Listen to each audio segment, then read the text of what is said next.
Good evening, everyone. Give me just a minute or two to finish getting everything ready and shared.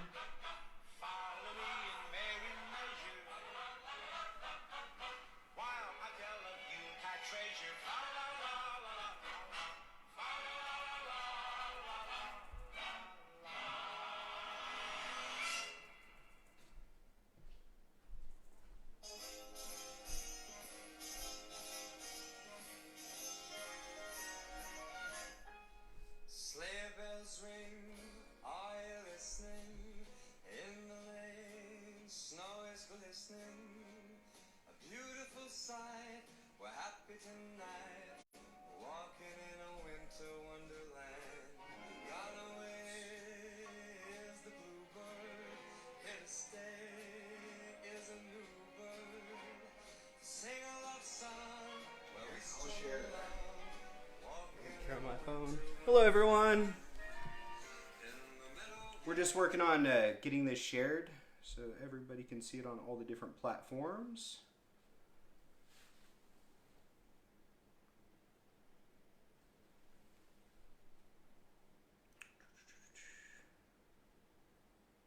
All right.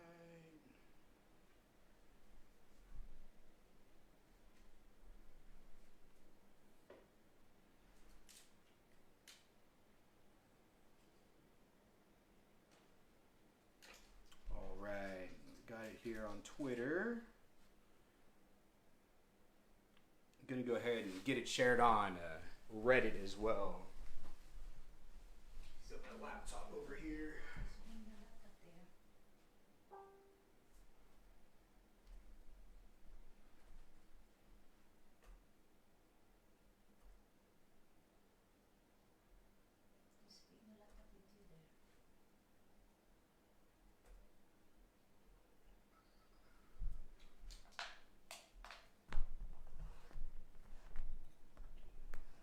Copy the link address.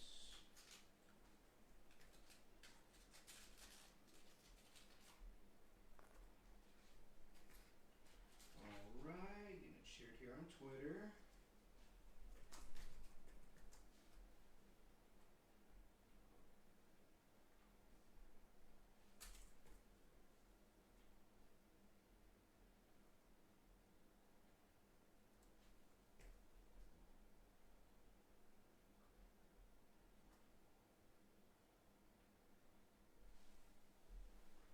All right. Looks like we got it shared on Twitter, Reddit, Discord, all these other different social media platforms. I appreciate y'all bearing with me just a minute. All right. So, my name is Dan Whitfield, and I'm the independent candidate running against Tom Cotton in Arkansas here. Let me go ahead and get my comments pulled up. So, my name's All right. Miss Jeannie, thanks for joining us this evening. I appreciate your support. You're super awesome. Mr. Jim, let's see. So Miss Patty has a few questions. I'll start with Miss Patty. What is your platform on healthcare, choice, immigration, public schools, gun control, and in particular order? Take your time. Well, that's pretty much all the questions I'm going to get over and over and over again tonight. So I guess we can just get right into it. Healthcare. So for healthcare, I support Medicare for all. Medicare for all is the only way that we're going to get out of this debacle that we're in right now. The number one cause for bankruptcy in America is medical debt. And 70% of the people that file bankruptcy for medical debt have health insurance. We've been a private system for as long as any of us can remember, and we've been trying to change our private system in different ways so that it's more accommodating to the people, but nothing we have done has worked. All it has done is allowed Americans to die because they can't afford their prescription drugs, while the top 5 pharmaceutical industries profited $100 billion last year. We're not going to get different results by trying a different private option over and over again. We're going to get the same results we've been getting. We need something new and we need something different, and I believe Medicare for all is that option.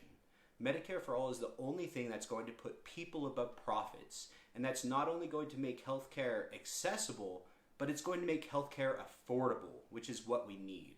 Now, in Arkansas here, the average household income is $40,000 per year. At that bracket, for the average Arkansan household, that's $440 per year for their household to have health coverage for their entire family. That means no more insurance premiums, deductibles, co-pays, prescription drug costs. For $440 a year, the average Arkansan family will have health coverage. That needs to be our top priority, making sure that we don't have people that are dying because they can't afford health care. We're the richest nation in the history of the world, and there's no excuse for us to allow sick people to die while our pharmaceutical companies are profiting hundreds of billions of dollars. I know that was just one part of it. Let's see. Choice. I'm not sure exactly what you mean by choice. I could guess if you're asking whether or not I'm pro-choice, which is probably what you are asking. So, I am anti-abortion, but I am still pro-choice. I believe that a family should have the option to medically terminate if there is a need. My wife and I, our last pregnancy, our daughter was diagnosed with a terminal illness, and the doctors told us time and time again that we should abort the pregnancy due to health concerns for my wife. We decided that we did not want to abort the baby, that we wanted to continue through the pregnancy, to the point where right before the birth, the doctors even told my wife, they're like, if we try a regular vaginal delivery, the baby's not going to make it. We wanted to give that baby every chance possible. So my wife decided that she would do a C-section. So we had our daughter, Christy, and she lived for about 5 hours before she passed in our arms.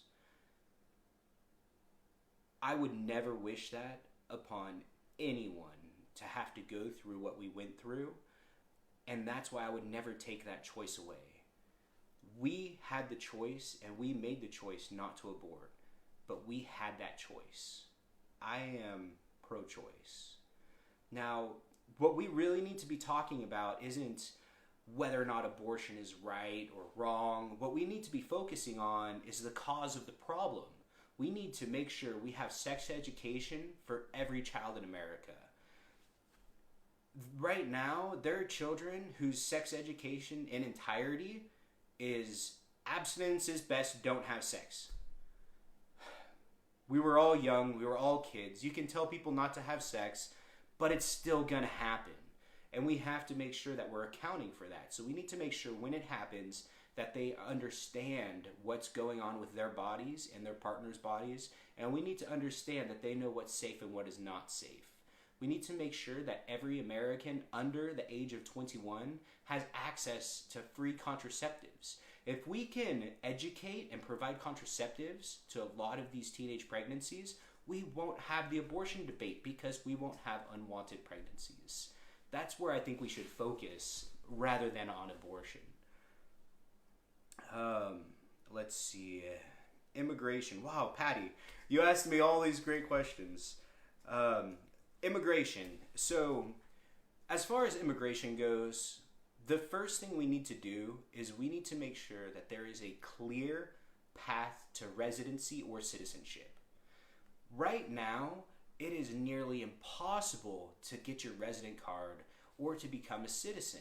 And the reason I say that is because it is so unaffordable, and the hoops that you have to jump through to complete these processes, it's not something the regular family can do.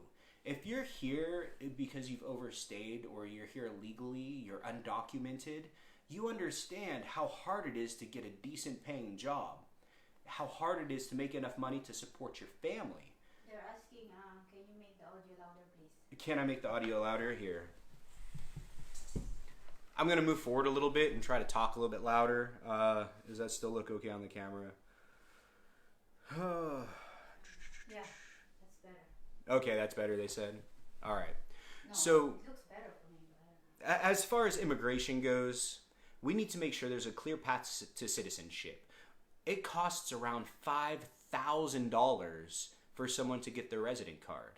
How are you going to be able to afford $5,000 to get your paperwork straightened out when you can't even get a good job to begin with? And that's the first obstacle.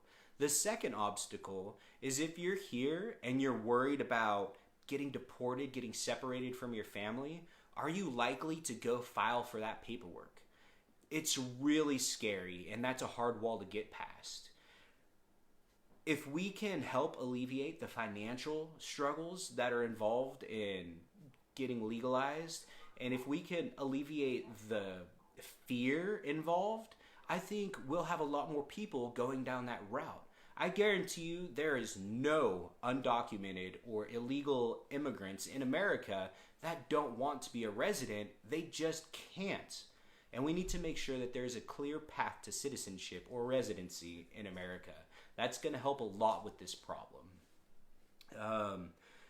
As far as like the southern border and things, we need to focus more on our legal ports of entry, because 90% of drugs that come into America from the southern border come through legal ports of entry. This isn't Breaking Bad. People aren't running across the desert or digging tunnels under the wall and the border. That's just not the way it is. They're coming through legal ports of entry with drugs hidden in vehicles.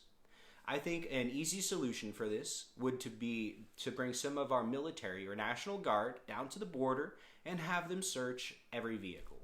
I know it's going to be a little bit of an inconvenience, but if we're really worried about all of these illegal drugs coming in, then we can deal with that inconvenience and make sure that where 90% of those drugs are coming through is a better regulated area. Public schools and gun control. Oh man. So, public schools. Education should be the most important thing in America.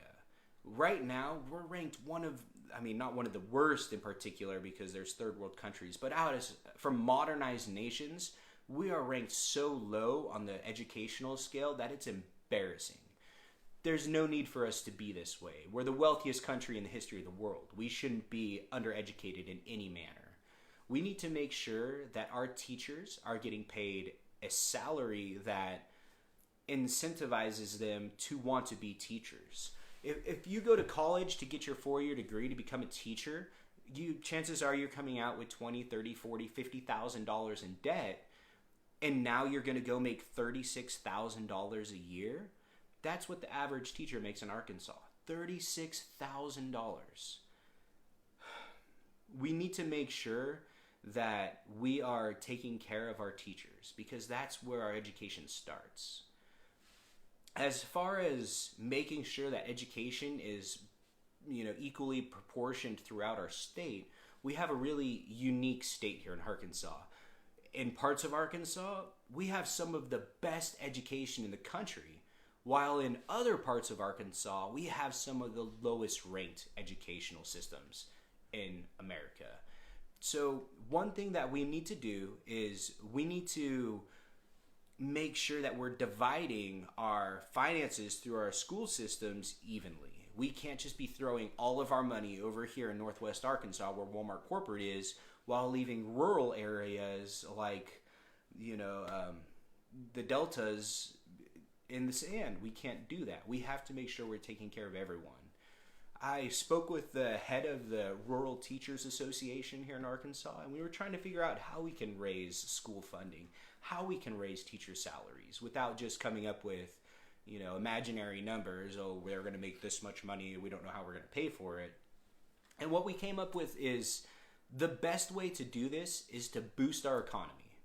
And there's lots of ways we can boost our economy here in Arkansas. And what I personally think we should be focusing on is hemp production, distribution, and processing. And we can get into that in just a little bit. But those are the things that we really need to work on with our educational system, is better teacher salary, and equally distributing the finances for our different schools in different parts of the state. We can't make sure that we can't keep sending all of the money just to one portion of the state, because it's not fair to all the other children. Gun control. So rather than calling it gun control, what we're going to talk about is common sense gun legislation. I support background checks for everybody. If you are going to purchase a firearm, they should do a background check on you. That's the way it is if you buy a firearm from Walmart or from Cabela's, from Bass Pro, from anyone with an FFL. You do a background check. Now, there are lots of ways right now to purchase a firearm without a background check. You can purchase one from Facebook for sale. You can purchase them for Craigslist. You can purchase a firearm from other websites. The problem is this is allowing felons to purchase firearms without having their background check done. It's just a cash deal. You show up, I look at your merchandise, I hand you the cash, you hand me my merchandise, and I leave. You don't know who I am, what crimes I've committed. That should not be okay. I've talked in depth with people about this, trying to figure out what the most rational way to do this is. We've talked about if you have a CCL, a concealed carry license, that you shouldn't have to do a background check because you've already gone through, strenuous background checks to get that CCL, which is understandable. So maybe we can come to a middle ground, like if you've got your CCL and it's within the last year, then you don't need a background check. You can just present your card and then purchase a firearm. And if your CCL is more than 1 year old, then you have to do a background check or something like that. Because we're going to have to compromise both ways to make sure that we have comprehensive legislation that isn't discriminating or hurting our rights as Americans. Now, I do not support the ban of possession or transportation of assault-style weapons. I know a lot of people aren't going to like that, but I don't. I do not support those bans. Now, as far as banning the sale of assault-style weapons, we can look at, if my constituency, a majority, 67% of Arkansans wanted the sale of assault weapons banned, I would help support that.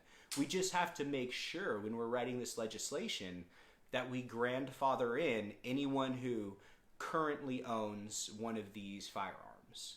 We cannot be seizing Americans' personal property because that is unconstitutional, and I cannot support that. So if we were to ban, we would have to make sure people currently that purchase their property legally were able to keep their property purchased. I do support H.R. 8, which is universal background checks. And I guess for now, that's as far as we could go on gun legislation. Unless anyone has any more specific questions, I'll answer those. All right, so I've got a whole bunch of things on here. I'm going to start reading through. Let's see. Tell us about my progressive campaign. So, oh man, there's so much about my progressive campaign. It's hard to answer that question. So I'm running as an independent because I believe that representatives should answer to their constituents alone and not a political party, and of course not special interest donors. I consider myself a progressive because I want to represent the people. I want to bring democracy to the legislative branch. When I think of the word progressive, I think of someone who is by the people, for the people. That is my definition of what a progressive is. And I guess I'll stop there for now unless anyone has any more specific questions on that. Let's see. Who is my biggest political inspiration? New or old? Of course, Thomas Jefferson, our founding fathers, were the men who decided they were tired of tyranny and wanted a free country where they could have freedom of religion, have the freedom to work where they want, to raise their families, and things like that. And as far as new, Bernie Sanders would be my biggest inspiration. Now, Bernie and I don't agree on every single piece of legislation, but I will always give him credit for opening my eyes to the corruption in our government. Bernie Sanders has been a man who's been fighting for our rights his entire career. He's fought to protect the people and to expand our constitutional rights, while other people have been fighting to take away our rights. And that's what I want to be. I want to be someone who protects our Constitution and who expands the rights of the people. For example, one of the things I want to do is I want to update personal property rights. I believe that our private internet data is our personal property. I do not agree with our internet service providers monitoring, saving, and then selling our private data to third-party advertisers and making huge amounts of money on it. That's our private personal property. And I think we do need to update our rights in that way. But I do support Bernie. We don't agree on everything, but we agree on a lot because we both want to take care of the people. We both want the working class Americans to be able to have the American dream, to be able to work full time and work their asses off and be able to afford that vacation, to be able to afford to buy that new pair of shoes for their kids. Let's see here. Although I support Medicare for all, I'm not sure about decriminalizing border crossings and giving free healthcare to undocumented immigrants. I worry these two would incentivize illegal immigration and make the cost of Medicare for all continuously skyrockets. What is your position on decriminalizing border crossings, and what is your position on covering undocumented immigrants free under Medicare for all? So, first of all, for Medicare for all, you have to have a social security number. Illegal immigrants that are crossing the border don't have social security numbers. They can't get this government assistance. You don't have to worry about that happening.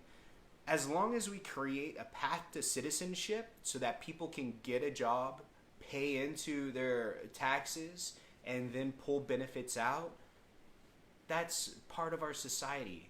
I have no disagreements with that. Now, as far as if someone just comes across the border, uses a fake social security number, and gets government assistance, of course, that's absolutely wrong. They're a criminal, they've committed crimes, and they should be punished as whatever those crimes' punishments are. Let's see. Can you make the audio louder? Oh, there we go. Let's see. Oh, man, I must be way behind. I'm sorry. I'm going to try to catch up.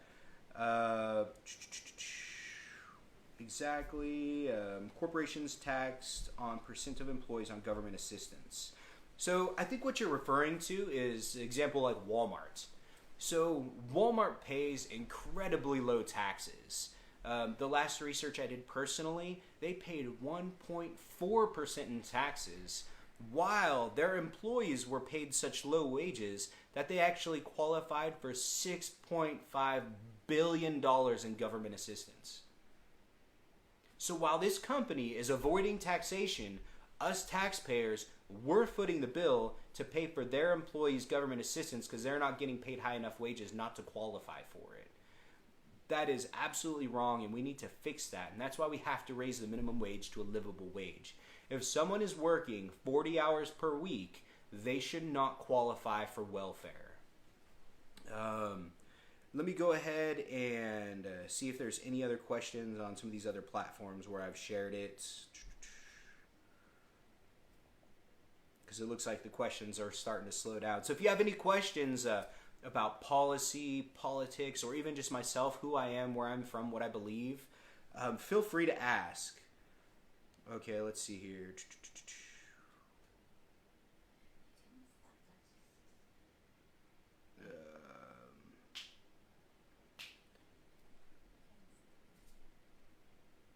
Also give legal citizenship, so you're obviously not going to do anything about the rampant illegal immigration aside from encouraging it. Yeah, that's fun stuff. Oh, I'm just reading right now. I'm going to hop back on Facebook. Fracking. Okay, will you support a ban on fracking? Absolutely.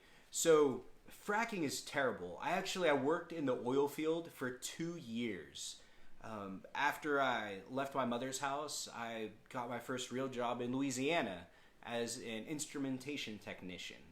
I got to go to hundreds of oil rigs, from barge rigs to land rigs to offshore rigs way down in the Gulf, in Texas, Louisiana, Arkansas, Alabama, Mississippi. I got to go all over the place and see how these production rigs and these drilling rigs were run. What fracking is they will take an old oil well that's dried up and they will pump a liquid chemical into the well.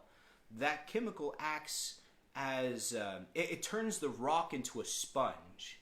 So imagine if you take a sponge and get it wet and it expands, and then you squeeze it and all the water comes out. That's what they're doing to get the oil out of this rock. Now the problem with this is once they take all of the oil out of the rock, it leaves this less dense substance down there that's causing the earth and the dirt on top to collapse and fall down. This is what's causing these earthquakes. Fracking is poisoning drinking water. It's getting into our water tables. It's creating huge amounts of pollution. It's creating earthquakes that do damage to our infrastructure, to people's homes. There's no reason to be fracking. We need to look at how we produce our energy in the entire world. China has become the #1 producer of solar energy on the planet.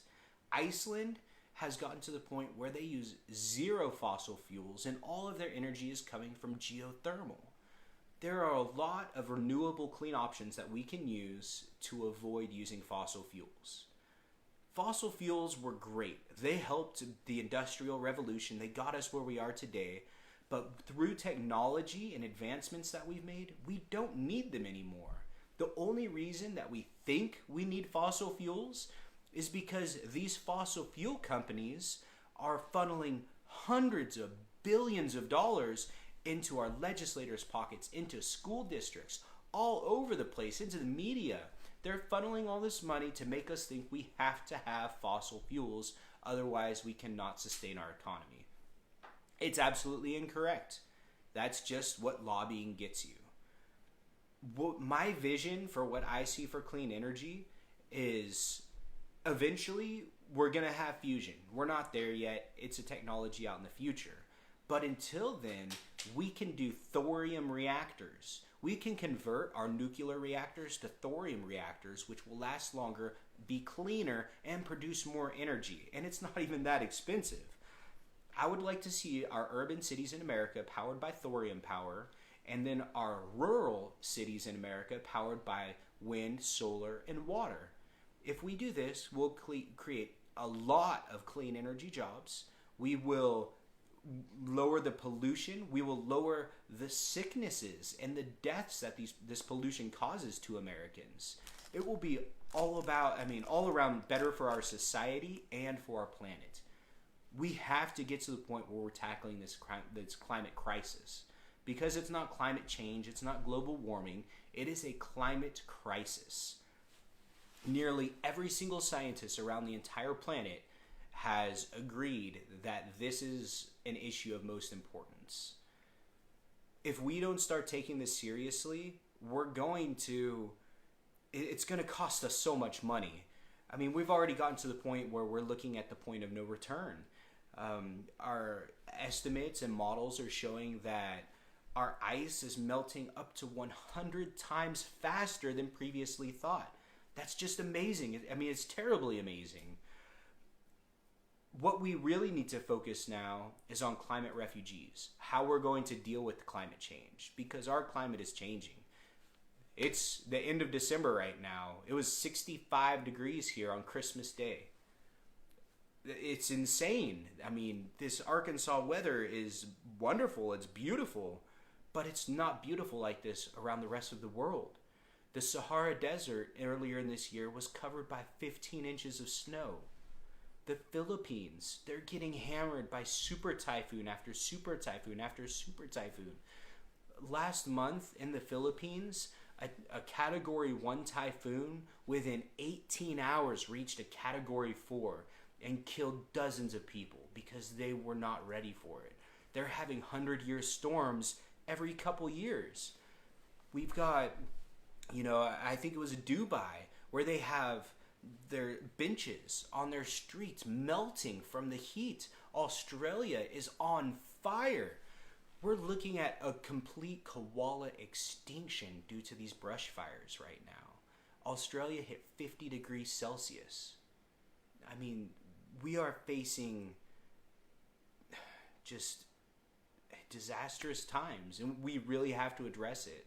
And if we cannot combat and stop climate change because we have passed that point of no return, what we need to do is focus on how to deal with it, how to accept these climate refugees. In Bangladesh, their country is going underwater. They have families whose houses got eaten by the river, so they moved a mile inland, and 6 months later, the river's grown so much their new house got eaten by the river. I mean, it is super terrible what's going on around this planet right now. And if we can't take responsibility, who is? People say, oh, India, China, they're more polluters than we are. They should be paying more money. Well, yeah, they have more pollution per capita.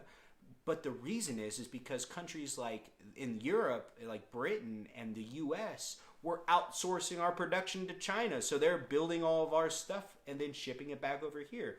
We're contributing to their pollution. So we need to take responsibility and make sure that we are leaving this planet habitable for our children and our grandchildren. Kind of went off from fracking there, but let's see. Let me keep going on with some more questions. What will you do to protect the fresh water resources from beverage companies pumping out water at little to no cost? I think you're referring to Nestle, who's been pumping out billions of gallons of water from California reserves, paying literally, basically nothing, like dollars. Billions of gallons of water paying dollars, while California residents are getting fined for using more than a certain amount of gallons per month. I mean, that's insane. If they want to take the water, let them take the water, but charge them a legitimate amount of water, or a legitimate amount for the water. Don't just give it to them free. Let's see. Yes, I believe in climate change and science. Absolutely. And I'm not a scientist. I mean, I wish I was a scientist. I'd love to finish an ecology degree. That would be great. But when the majority of scientists across the entire planet come together and say, we need to stop and look at this, I'm not going to be the person who says, well, you guys are obviously wrong because I don't believe that. Because they're a lot smarter than I am. Are there any other questions on here? They're running in kind of slow. I think I'm mostly caught up. I'm not sure if I'm getting all of the questions. Let's see here. A mention. Took. So, an interesting thing that I can talk about real quick while we're waiting for more questions to come in is I'm an independent candidate. So that means I need to obtain ballot access. For the Libertarian Party and the Green Party to obtain ballot access, they need signatures as well. The difference between those two parties and an independent is they get to choose their 90-day window last year on when they get the signatures. That's why the Libertarian Party did it in the middle of the summer when there's lots of events going on, people are out and about. They got their signatures. I believe they spent either $52,000 or $57,000 actually to get ballot access this year. So as an independent, I need my signatures as well, but I don't get to choose my window. I have to wait until January 1st, and then I'll have a 90-day window to collect 10,000 verified signatures. So starting on Wednesday, I can begin my signature collection process. And I'm super excited. I've got volunteers all over that are really excited. If you could help with the signature collection process, that would be wonderful. I would really appreciate it. Just send me a message on my Facebook and my Twitter. You can go to replacetomcotton.com, my website, and under contact, it has my phone number. You can text me. Just give me your name, your phone number, and your city, and I'll get you added to my volunteer list. We are really excited for this signature collection. Our goal is 10,000 verified. But what I would really like to see, I want to make a statement. We've got so many volunteers now, so many people are excited to do this. I would love to see 100,000 signatures. What kind of an impression would that make on the GOP after they decided to kick out our Democratic candidate. 100,000. I think we can do it. Oh, let me grab this back up. So, signature collection is going to start Wednesday, and it'll be a 90-day window. If you can help, send me a message. That would be really appreciated. And if you just want to sign, also you can send me a message, an email, or a text or something, and let me know. And what I'll do is I'll make sure to get you in contact with one of your local volunteer groups so you can just go and sign. But even if you can just sit out in front of the DMV or in front of Walmart, or door knock for 1 hour, or something like that, any help would be really appreciated. Let's see. Will I protect national parks? Absolutely. Teddy Roosevelt, he was such a great president, one of America's best president in the early 1900s. And when he decided to create our national parks and protect the beauty of our country, he was absolutely right. We cannot be allowing oil companies to come in and start drilling in our national forests. We cannot allow the logging companies to come in and start deforesting our wonderful beauty, our beautiful forests. We have to make sure they're protected. That's the whole reason we made them national parks in the first place. I understand economic growth is good, everyone wants to make money, but there are other ways to make money that don't have to do with devaluing and destroying the beauty that makes America America. How exactly will be able to defeat Cotton? I'm very confident we're going to beat Tom Cotton next year.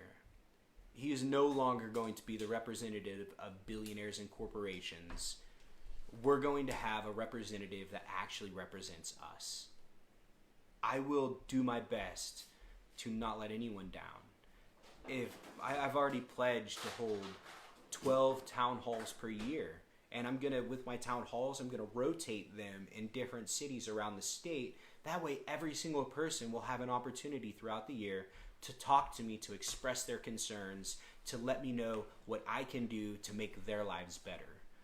We need true representation. We need someone who cares about us more than when the next donation's coming in, more than who's going to finance their campaign. I'm going to beat Tom Cotton because I'm that person. I'm just a regular guy. I've gone through what you're going through. I'm going through what you're going through. I understand the struggles that we're facing. I understand. And that's why I'm going to beat Tom Cotton. We have gotten to the point now where even conservative Republicans don't feel like he is representing their families. Even GOP members, predominant Republican public figures, feel like he is not representing our best interests. When there's a man pushing us to go to war with 3 different nations within a 2-month span, there's a problem. It might have something to do with the deal he brokered where we're now making smart missiles here in Arkansas. Maybe not. It may have to do with the fact that he's got his, stocks in Raytheon and Boeing and Dow Chemical. Maybe not. I don't know. But we need to make sure that we are not sending our family, our children, our brothers, our sisters to war just so that a few rich people can make money. I'm going to beat Tom Cotton because I don't owe any favors to billionaires. I didn't take $8.5 billion from the Koch brothers, vote to repeal the estate tax, and then last August when one of them died, save their widow $25 billion in taxes. I'm not going to take money from those people. I'm not going to take money from Walmart, from Tyson, and deregulate their industry so that Arkansans are worried about product recalls. Is the food that we're eating safe? Does it have plastic? Does it have metal? Does it have listeria? I'm not going to take money from Tyson and let them pollute Beaver Lake so that we have to close down 4 beaches last summer for E. coli outbreaks. I'm not going to take money from those people. My campaign is grassroots. All of my donations have come from people like you. Just regular, hardworking people that want change, that want representation in the legislative branch. I'm proud to say last month my average donation was $27, which is as grassroots as it gets. It's a little bit higher right now, I think around $30, but it's still grassroots. By keeping it this way, I don't owe favors to anyone but you. You're my boss. You're the one who tells me what you want, and you're the person that I'm going to fight for. I believe in complete financial transparency. Any person who donates to my campaign will get a list of where every donation was spent. That's something I'm doing that's unique. Like, it's unheard of. Why would I give my expenses to people that are donating to me? Well, I decided yesterday to do something different. On my website, if you go to danwhittcongress.us/ I don't even know what it is, expenses, something. If you go to replacetomcotton.com and click on the tabs and look for expenses, anybody has access to where I've spent my money. You can make sure that I haven't mismanaged it, that your money's being spent in the best possible way for this campaign. I think that's one thing that's going to put me far apart from Cotton, is that I'm transparent. I'm not a criminal. I'm not here to make money. I'm here to serve with honor and integrity and represent the people of Arkansas, not represent billionaires and corporations. Let me check for any more questions on here. Hey, Johnny. Oh, thank you.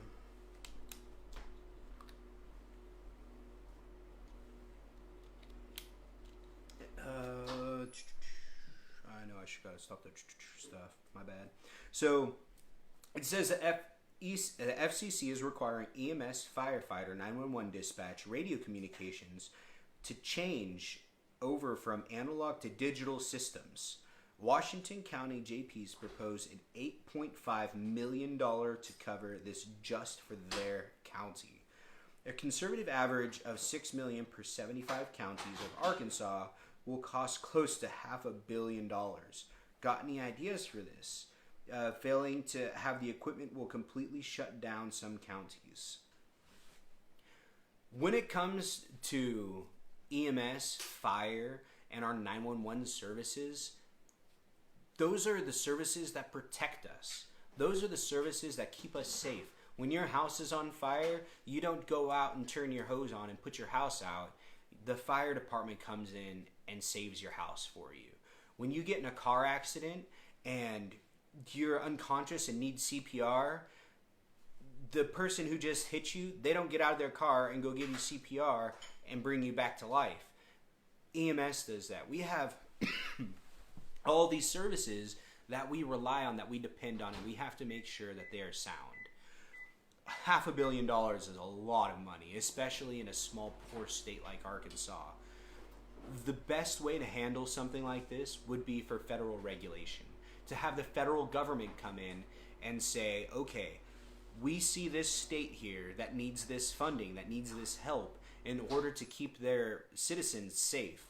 So we need to allocate funding from there. And if we have to take some funding allocated from fossil fuel subsidies or from the military budget, if we need to reallocate money to a program like that, I am absolutely behind it. We have to make sure that American safety is number one on our priorities. What is your stance on medicinal and or recreational cannabis use? All right. So I support the federal decriminalization of cannabis, all 50 states. And I also support the national expunging of both possession and paraphernalia charges. America has the most people incarcerated per capita in the entire world. In Arkansas, we have the most people incarcerated per capita than any other state. Most of these people that are incarcerated are victimless. The crimes they've committed are victimless, and they're non-violent. It could be something as some kid had a gram of pot on him when he was 18 years old, got pulled over, and now he's in jail. Now that record's going to follow him for the rest of his life, making it harder to get a job. It's a slippery slope. We have to make sure that we're taking care of Americans. We need to get these nonviolent offenders out of our prisons. I think we just approved $169 million to expand the prisons here in Arkansas. $169 million. How about instead of spending $169 million to build private prisons for the people who are filling our legislators' pockets with money, how about we use that money to build a whole new rehabilitation system so that we could take every person in prison for a drug offense and put them in a rehabilitation center and actually help them get better rather than keeping them in a cell so that a company can make money for how many people are in a cell per day. There's so many things we can do with cannabis. Another thing we need to do is we need to make sure nationally, if you have your medicinal cannabis card, you should be allowed to purchase a firearm. It is unconstitutional to tell someone you have a problem and we're going to prescribe you this for it, but now you can't buy a firearm. But you can go out to the gas station, get a fifth of vodka, drink the whole thing, and go shoot off your guns. It makes no sense. We have to make sure medicinal patients do not lose the ability to purchase firearms. What else? Let's see.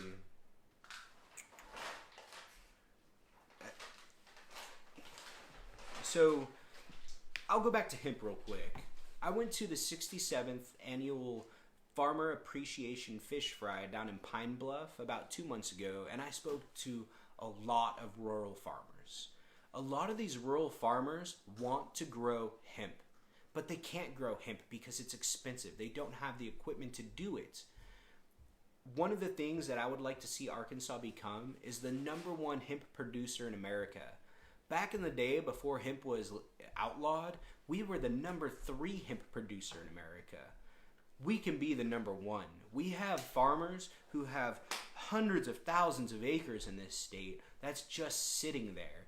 They're getting paid to just let it sit there, small amounts of money, just enough to keep them from filing Chapter 12, but they're not making any money with their property, and they want to. 70% of the subsidies that go to the agricultural industry go to 10% of the agricultural businesses.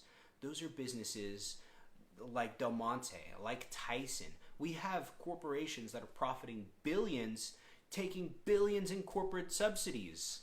We need to make sure that these subsidies are instead going to the small farmers, going to the people who actually need it, who are facing bankruptcy.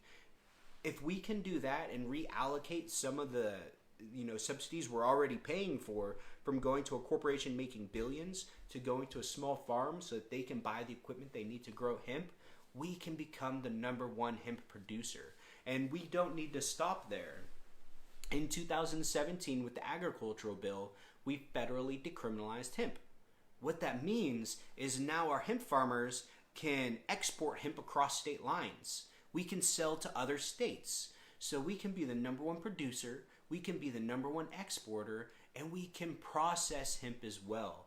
I'm sure you've seen, driving around town, CBD stores. They're popping up everywhere. Everyone wants CBD. And CBD comes from hemp.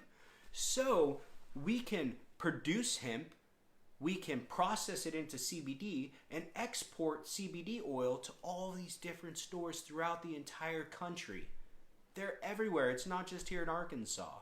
That's a huge way for us to boost our economy. Now, another thing a lot of people don't think of is hemp can be processed into materials. We can make hemp plastics, we can make hemp pots, we can make hemp containers, we can make hemp building blocks. You can build a house out of hemp, a hemp building block. I was watching this amazing video showing they took this hemp block. It was 18 inches thick. It grew, I believe it was 100 times faster than a tree, and it was 30 times stronger. They put a torch at 1200 degrees on one side of this hemp block, and 1 hour later they could still put their hand on the other side because it hadn't heated. They made it fireproof. We could be building hemp building materials and exporting them to all the other states. We could make hemp the way that we go from being one of the poorest states in America to one of the wealthiest states in America. So, sorry, that's my whole hemp thing. I think it is a great idea, and it is a shame that we are not just hopping on that train. All that would take is a little bit of agricultural subsidies going from a giant corporation to a small farmer. That's it. These farmers are literally getting paid to let their fields grow into straw, to cut the hay, to bale it up, and let the bales rot. And we need to change that. Let me see if I've got anything else on here. Oh, I've got a bunch of stuff on here now. All right. Thank you for positions are sensible and honest. The facts are impeccable and need to be shared in the face of so many. Thank you so much, Miss Marsh. I appreciate it. Rehab over prison. Crime school. Yes. I mean, it's funny. Johnny Depp in Blow says it best. I went into prison with a minor in marijuana, and I came out with a PhD in cocaine. That's how it works. People go to jail for these minor offenses and learn from criminals how to be criminals. It's not a good idea. It doesn't fix the solution. All it does is keep our prisons full, which is what those private prisons want and why they keep our legislators' pockets full, because it makes them all really rich. We need to make sure that a few people making a whole bunch of money is not more important than an American's life. Name one or more committees you would like to serve on in the Senate when you get there and explain why. Oh man, so when I was going through, I did my Ballotopia survey and listed all the committees I wanted to join. And I think it was pretty much all of them. There's so many different things that we are, like, so many different problems we're facing right now. And it's so widespread that I want to help wherever I can. Let's see. Let me come on here. Oh, I'm doing it again. I'm sorry. Just a bad habit. All right. So just a quick list of them. So agricultural, nutrition, and forestry. Absolutely. We need to protect our parks. We need to make sure that hemp is being produced, because once we get to the point where our country is all hemped out, we can sell hemp products to other countries. Imagine that. You think China, who has all of these homes, I mean, they've got billions of people in China. You think they won't want to buy hemp building materials? Absolutely. We could export to other countries, to Mexico. Mexico can't grow hemp like we can. Export it to Mexico. There's so much we should be doing. Armed services, absolutely. We need to end the... Oh, my clock's going to sing to us a little bit. I'll wait till it finishes. Have a drink.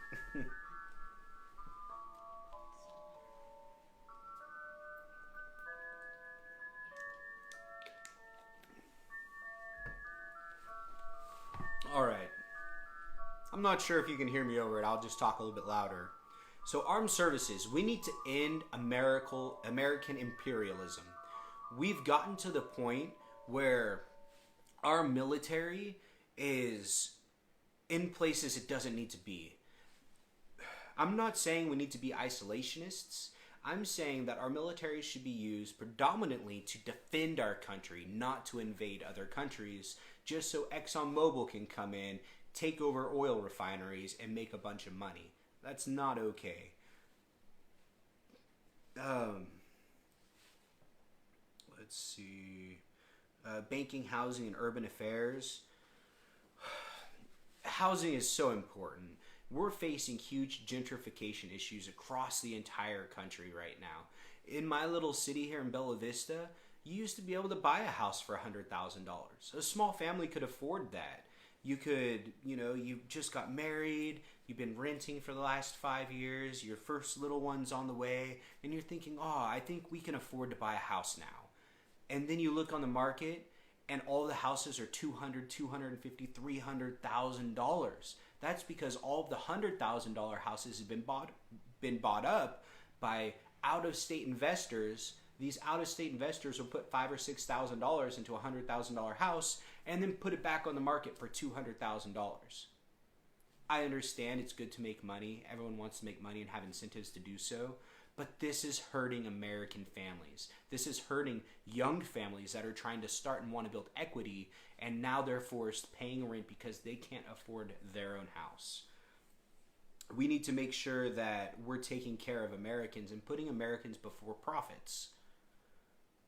Banking, I mean, I can talk to you all day about baking. Look, you've got 75 cents in your account. You go to buy a soda for $1. It says, oh, your account was rejected. Now you got a $30 overdraft fee, and now you have $30 for a soda.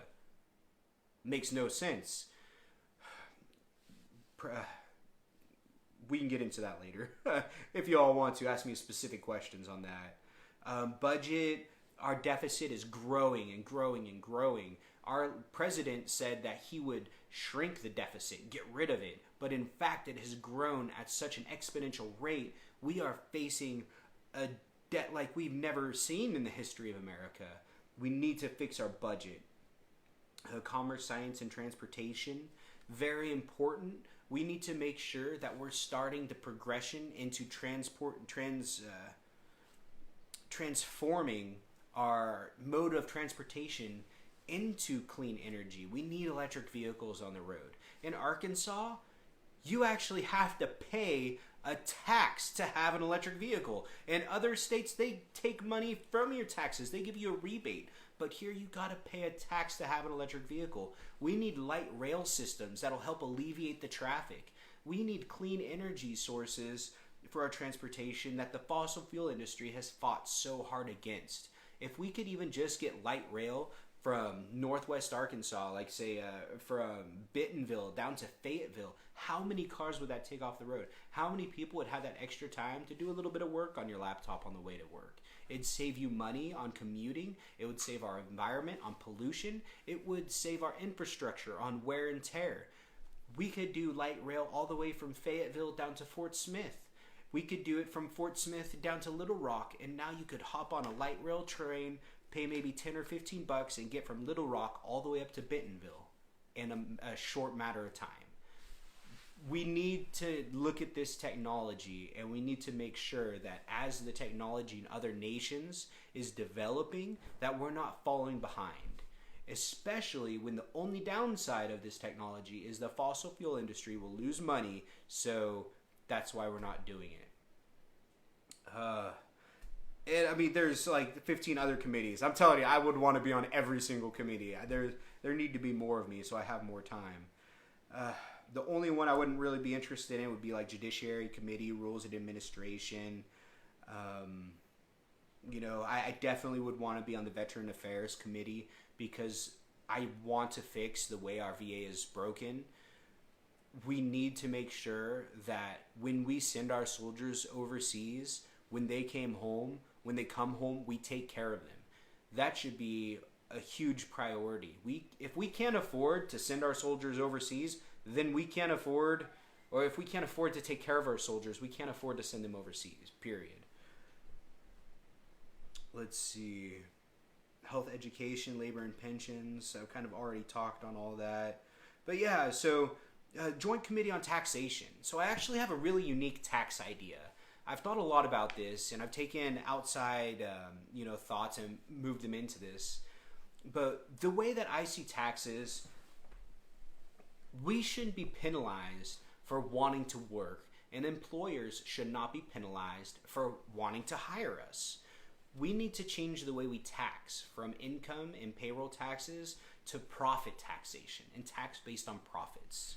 The way I see taxation working, which this would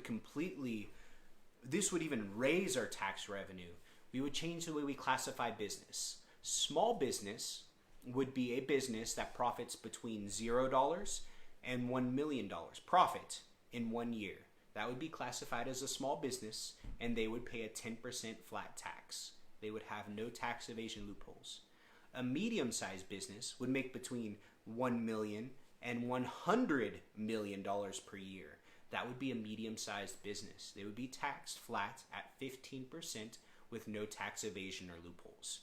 A large business would make between $100 million and $1 billion, and they would pay a 20% flat tax. A giant corporation would profit more than $1 billion per year, and they would pay a 25% flat tax with no options for evading or loopholes.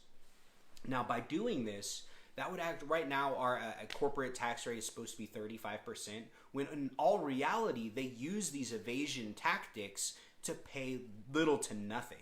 We had 93 corporations that profited over $1 billion that paid no taxes. They evaded taxes. All of that money, all of our tax revenue is coming from small businesses, from medium businesses, from mom and pops that are going out of business and filing bankruptcy, while these giant corporations are profiting tons and tons of money and aren't paying any taxes at all. So if we could flat tax like that, I think that would help alleviate a lot of problems. If you're a mom and pop shop and you're making less than $1 million a year, you're a small business owner, you're paying a 10% tax. You're going to be able to get by a lot better. If you're making between $1 million and $100 million, which is a huge majority of the businesses in America, 1 million and 100, that's a pretty giant bracket. 15% tax. That's not that much. 15%. That's less than they're paying now. We need to change the way we're taxing business, because we cannot be promoting economic growth in the wealthiest businesses while punishing and forcing our small businesses, our mom and pop shops to pay the difference. If we did it this way, we could change the way we do subsidies. We could require a business to qualify for subsidies to be either a small or medium class business. That way, corporations that are profiting billions won't be taking billions in subsidies as well. And that's just a real brief outlook on my how I think taxes should be. Let me pull back up here and see if there's any more questions on here.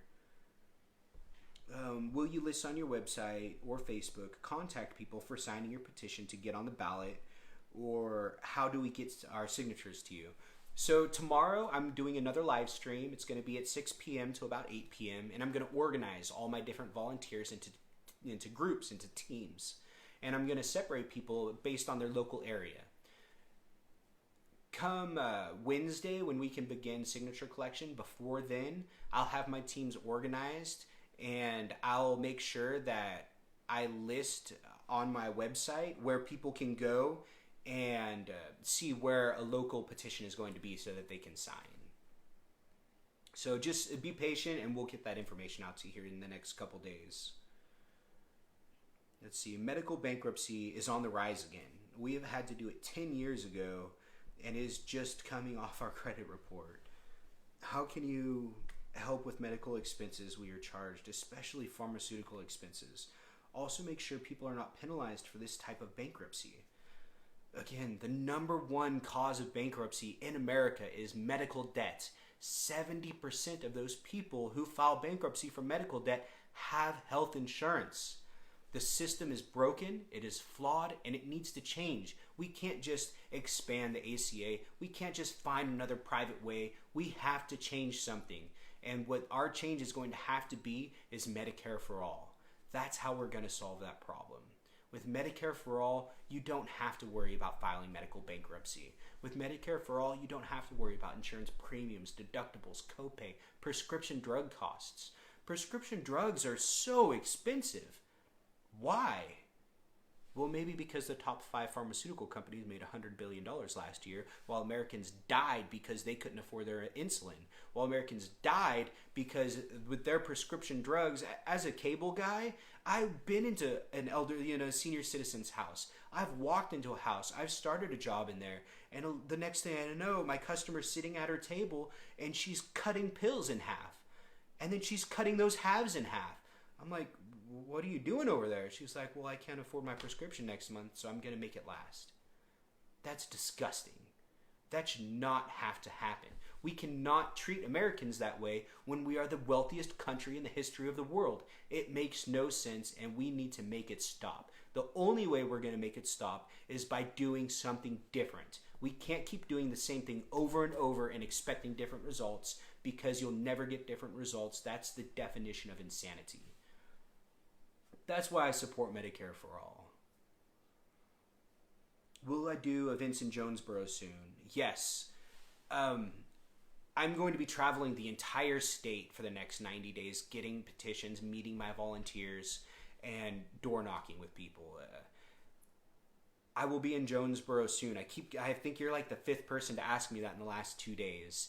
Just go ahead and follow my page on Facebook, and whenever I'm going to head to a city, I'll try to give at least a day or two notice, and I'll create an event, and then you can see my events on which cities I'm going to be at, where, and when. What about Petland? Oh, Petland. So, I'm a huge supporter of, if you need a pet, a family pet, go to your local humane society. Go to your local pound. Adopt an animal that needs a home. Facilities and pet sellers like Petland, they get their animals from like puppy farms. They get their animals from places where dogs are kept in small cages, shoulder to shoulder, like chicken cages, just for one reason: to breed them, to keep them barely alive, and to sell them.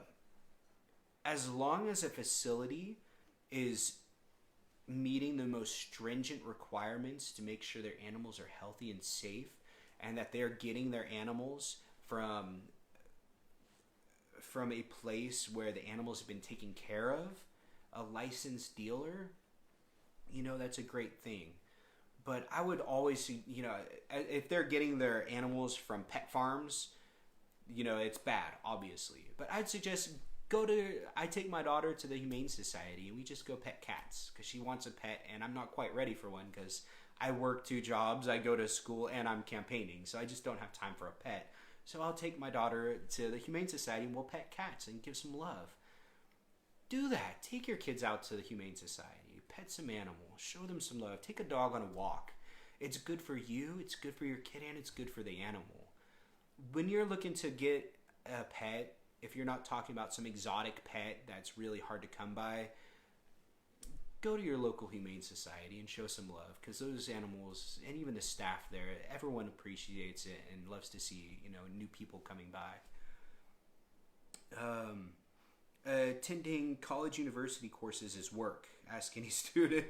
So why aren't they paid to attend instead of student being required to pay? So student loans and student debt is a huge issue. I'm a student. I understand. I'm going through these same problems. Right now, student debt added together throughout America is approximately $1.6 trillion. That's a lot of money that students have to pay after getting out of school and trying to go into the world and start their lives. At first, I was thinking, well, let's eliminate student debt, or let's put a 1% interest cap on student loans. Right now, it's 4.5% for those of y'all that don't know, and go that route.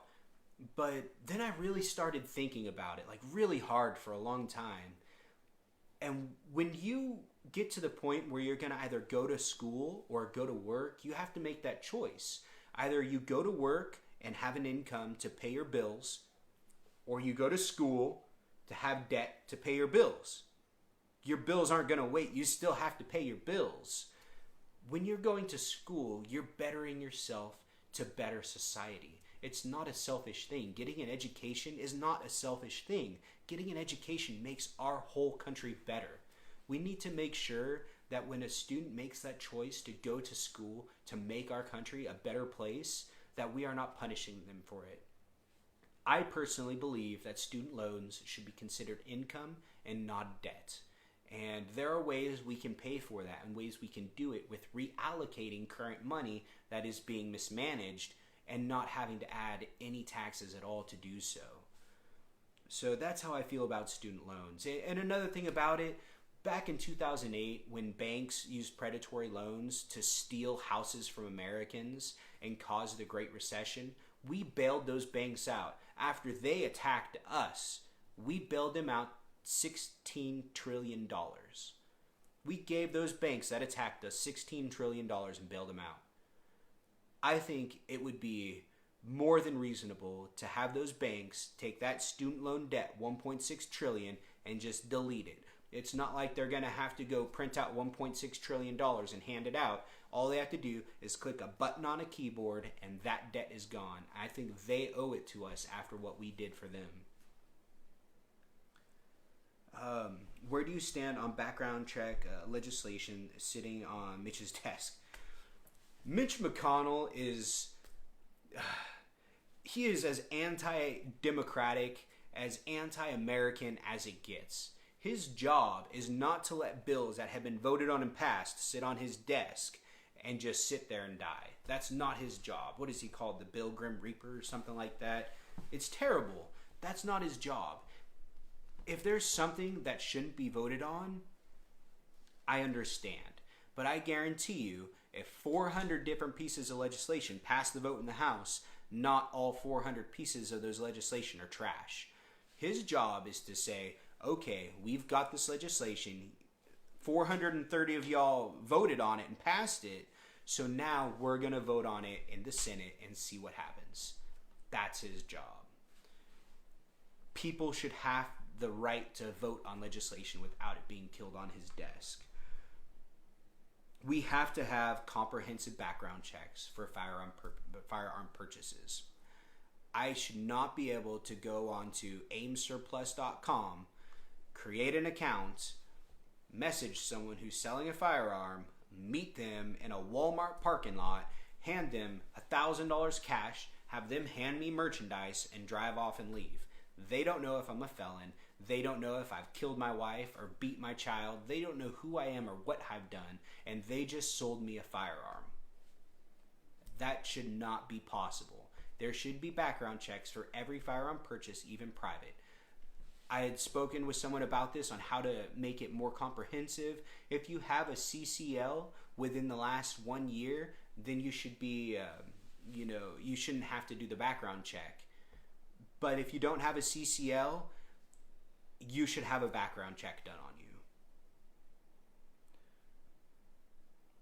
Let's see.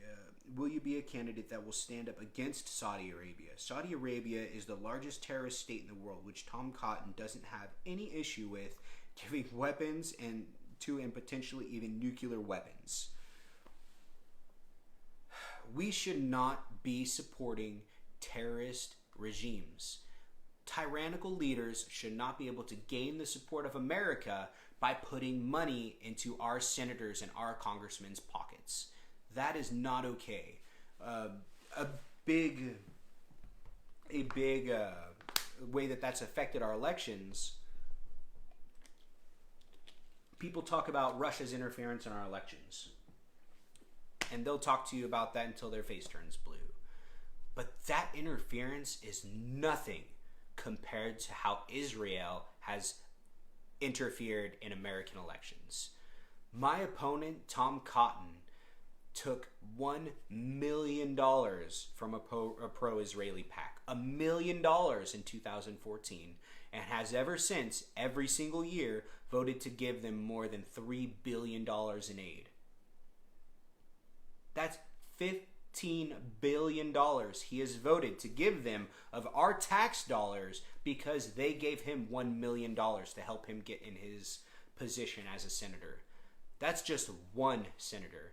How many different senators has Israel given money in exchange for their huge amount of military aid? Did you know that when the president of Israel ran, we actually gave him $3 million tax dollars for his campaign? $3 million tax dollars went to his campaign to help him get elected. We talk about election interference, but we don't talk about that enough. Now they've tried to make it so that if you talk about Israel's interference with our election, you're an anti-Semite. What does being against a corrupt government that's funneling money into our corrupt government's pockets, how does that make you an anti-Semite? I don't know, but some people seem to think so, and apparently they're trying to make that a law. Let me see what else we've got on here. What is my view on reparations? So, when you talk about reparations, I assume you're talking about repayment for African Americans' ancestry and how we treated them pre-Civil War and even post-Civil War until very recently. Reparations are hard because we screwed up. We were terrible people, and we treated this group of people terribly. There's no excuse for it. We can't apologize for it enough, and there's nothing we can do to change it. But one of the most important things that we have to look at is how we're still keeping that group of people down. I don't know if reparations are the answer, as in just giving people money. I think the best way to do it is to increase funding in like predominantly minority neighborhoods. Increase their funding more than their educational funding, more than educational funding, say in a more wealthy area, a more urban area. We need to make sure that our reparations are coming out as medical care and education, allowing all people, not just white men, to possibly, to advance themselves in our society, to raise to a different class. I think that's the best way to do reparations at this moment, is do them through increasing education and healthcare. And I think that would be the most beneficial way. Now, if you talk about doing like a UBI or Universal Basic Income, we're getting there. I don't know if we're quite there yet. Andrew Yang has some great ideas. He's a great futurist. He sees what we're going to need and what we're going to need to do to get there. I work during the week in automation, in IT. That's what I do. I automate. By 2035, we're looking at a 40% unemployment rate. 40% unemployment. During the Great Depression, that was a 25% unemployment rate. By 2035, we're looking at a 40% unemployment rate, and we're going to have to make a choice as a people, as a society, as a nation. Are we going to allow this automation to help corporations just skyrocket and take the roof off of their profit margins? Or are we going to allow these corporations to continue making the same giant profits they're making now while putting that excess funds back into our society? I see a universal basic income as something like that, where as a corporation like, say, Walmart or Tyson or JB Hunt, as they automate 100 jobs and eliminate 100 positions, I think they should take that salary for those 100 positions that they've eliminated and put that into a UBI pool. They will continue to make the same profits. It won't hurt their money at all. It won't hurt their pocketbooks. But that extra money will come back to our society, because we're going to have to figure out how we're taking care of these 40% of unemployed people. I'm not an expert. It's something I've thought about a little bit. But for something like that, we're going to have a group of dozens, if not 100 experts, sociologists, economists, psychologists, corporatists. We're going to need all these people to come together and figure out how to deal with this social issue as it comes, which is not me at this point. But that's kind of how I feel about reparations and such.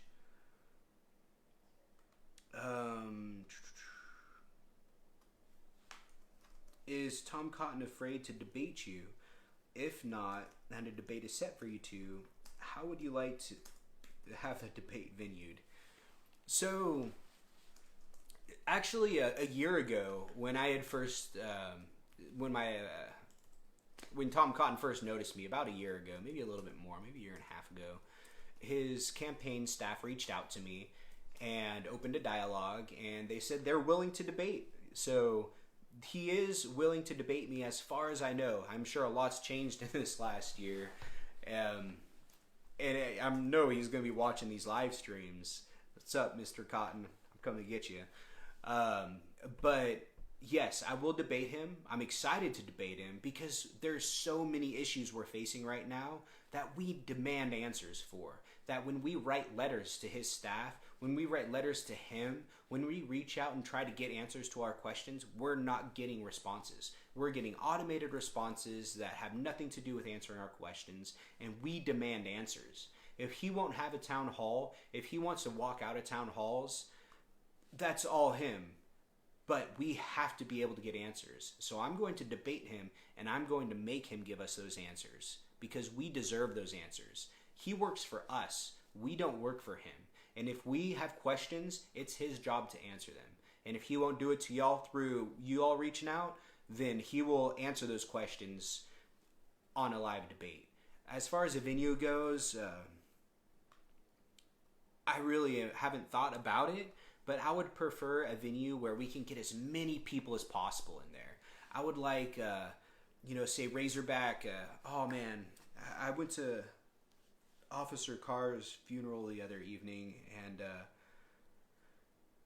I don't know what the facility name was, but that would be a great venue. I think it's where the Razorbacks play basketball, but something like that where we can get everyone in to hear and see and realize, we can get our questions answered this way. Everybody should have access to it. I would also like it to be live streamed on every different platform, and it needs to be televised as well, because we have questions and we demand answers. Let me see if I can get any more questions to pop up. Invest in education and investing in minority-owned small business. Yeah, exactly. And I think Bernie Sanders' new cannabis plan allows for minorities to actually, if he legalizes cannabis the way Bernie wants to, minority business owners will be the ones who get the first dibs. They'll be able to dip their hands in that huge economic power horse first. Horses over gassers of sun. Go back to green. How will you build the coalition to succeed? So, as an independent, it gives me a unique ability to maneuver across the aisle, to caucus with Republicans, to caucus with the Democrats, to hear different people's pros and cons from both sides, and then figure out solutions that can bring them together.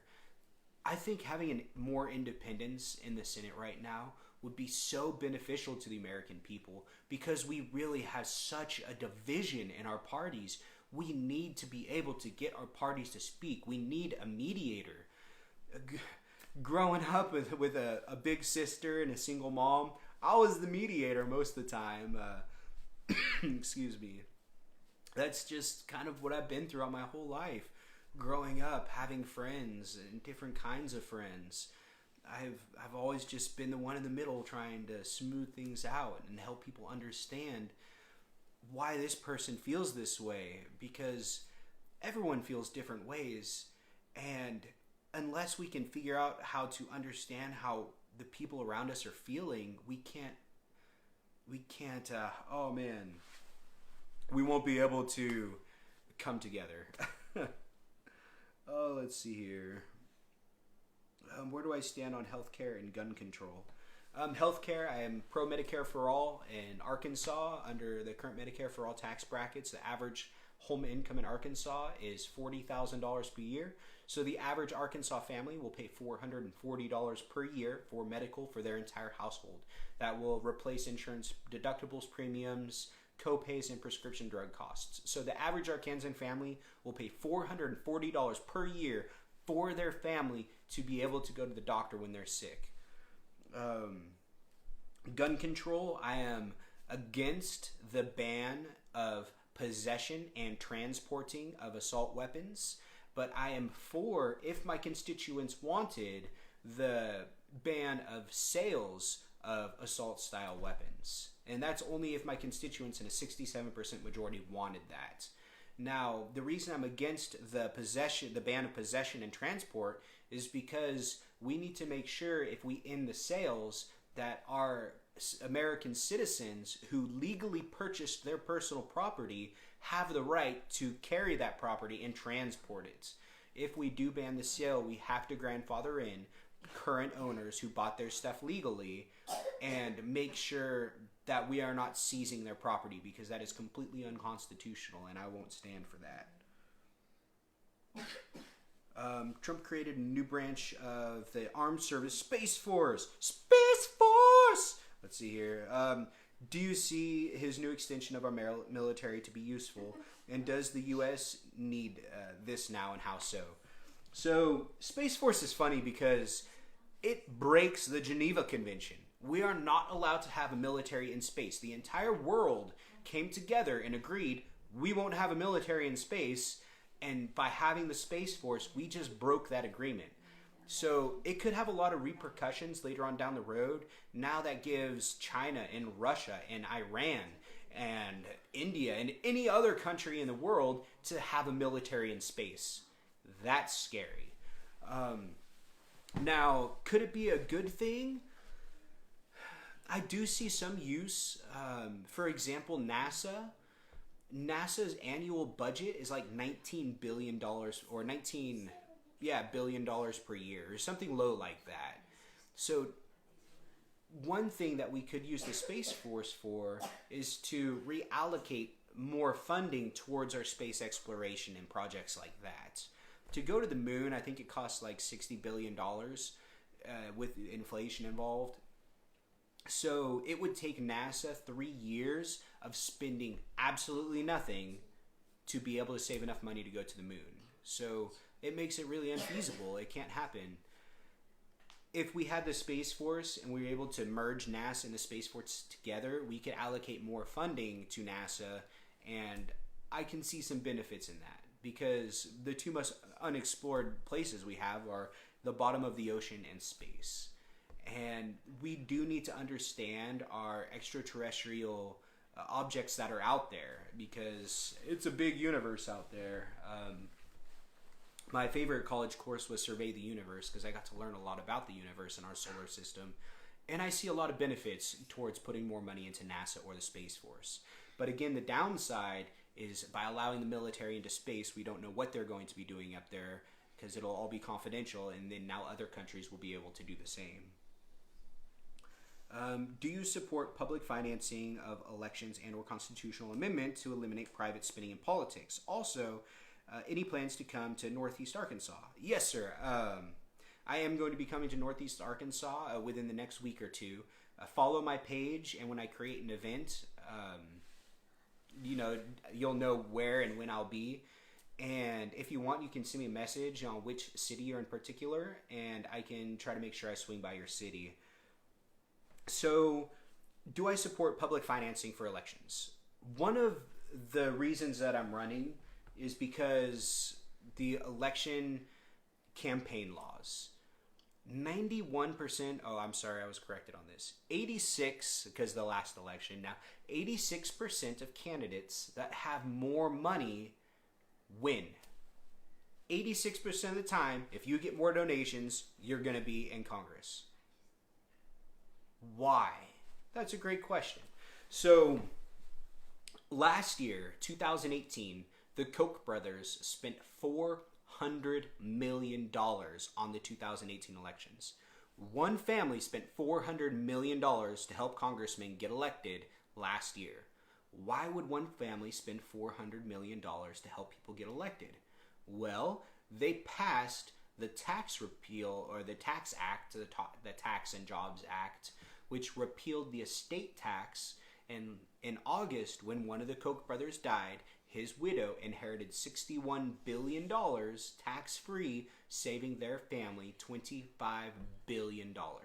So why would a family spend $400 million to help people get elected? To save $25 billion. When the other Koch brother dies, he's a pretty ancient man, he's probably not going to last much longer. When he goes too, that's another $25 billion they'll save. Why would they spend $400 million to help people get elected? Because they save $50 billion. Our campaign finance laws are insane. We should not be allowing corporations or billionaires to influence our legislative process. Professor Randall Wray, he's a professor of economics up in Missouri, he had a very interesting idea, a solution on how to fix this. So he said, well, why don't we require, if you donate, say, $100 to candidate A, then it will be split evenly between candidate A, B, and C, so they'll all get $33. That way you can donate $100 million if you want, but $33 million will go to each candidate, keeping it even. We have to find ways so that grassroots parties, campaigns can actually make it through and get elected. Because grassroots parties, or I don't know why I keep saying parties. I'm getting tired, I guess. Oh my gosh. But grassroots campaigns are financed by the people, allowing their representatives to actually represent them without owing favors to anyone else. Should we federally fund campaigns? I don't think it's a bad idea. Right now, if you're an incumbent, so like right now, Tom Cotton, he's actually getting $1 million from the government for his campaign as an incumbent. For, I believe it's like a letter, as a mailing and things like that. So the incumbent gets federal funds. Why don't the candidates running against their incumbent get federal funds? I don't know. It's a good question. It's probably because they like they like to keep doing business as usual and they don't want it to change. We've gotten to the point where a majority of our legislators have already been purchased. Our legislative branch doesn't represent the people anymore. It represents their donors. And those donors don't have our best interests at mind. They have whatever is going to make their economic growth for the top 0.01% go up. Let me see what else I've got on here. Oh, hey, Mr. Frank. Thank you for joining in, sir. I'm going to refresh this and see if I've got any new questions on here. Where do I stand on immigration? So, with immigration, again, sorry, I guess I'm probably going to be getting a lot of the same questions over and over again. Let's see here. With immigration, what we need to focus on is creating a path for legitimate residency and citizenship. It is nearly impossible for someone to get their resident card or to become a citizen. It is very expensive, it's a very long and a very scary process. So, if you have come here legally and you overstayed and you want to become a resident, the process is going to cost you about $5,000. During that time where you have to raise $5,000, you can't get a good job. 70% of Americans are living paycheck to paycheck. Who's got $5,000 to just say, here you go, USCIS office, here's $5,000, help me get my papers straight? It's super expensive. We need to make sure that it's financially possible for these families to start the process. Another aspect is it's scary. A lot of people who would like to begin the process are just scared that when they go and start the process, they're going to get put on a list and they're going to get deported and taken away from their families, even though they could have lived here their entire lives, or 10 years, or 20 years, or 30 years. They're scared. We need to make sure people aren't scared for wanting to begin the process. Those two things are going to help a lot with our undocumented and illegal immigrants here in America. America is a nation of immigrants built by immigrants for immigrants.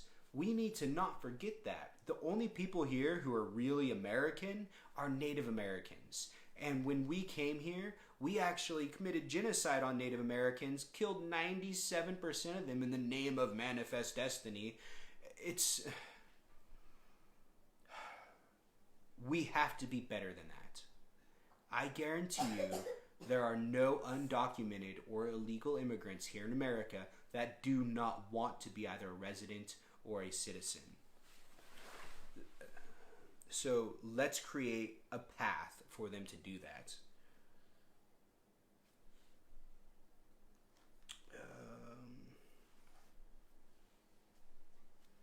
Do I have any more questions? I've got 12 of y'all on right now. Do y'all have any other questions? Anything at all? Policy, politics? Let's see. I'll check a couple. I'll check like my Twitter and stuff and see if I can find any more questions.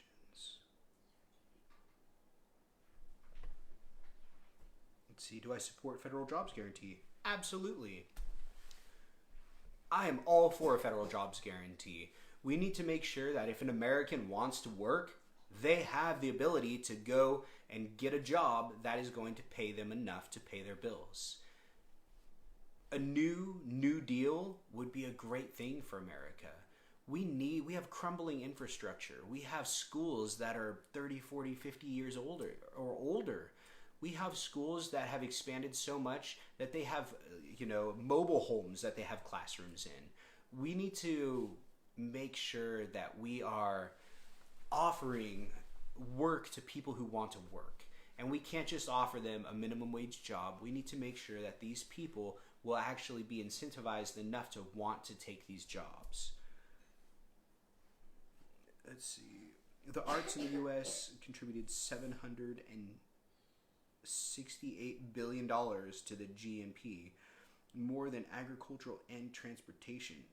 How do you want to support the arts? Oh, thank you, Mr. William. We're going to have to meet up soon. I want to go riding. Let's see. So, how do I want to support the arts? Culture is very important to our society, and the diversity of culture is very important to America. That's what makes us America, is we're a melting pot of culture. We need to make sure that we're not just focused on technology, on business, on science. We have to also be invested into arts, because that's what builds the imagination. That's what creates creativity. That's what makes us get the ideas that help us advance our civilization. Without creativity, there's nothing. And the best way to get creativity, especially in our children and young adults, is through arts.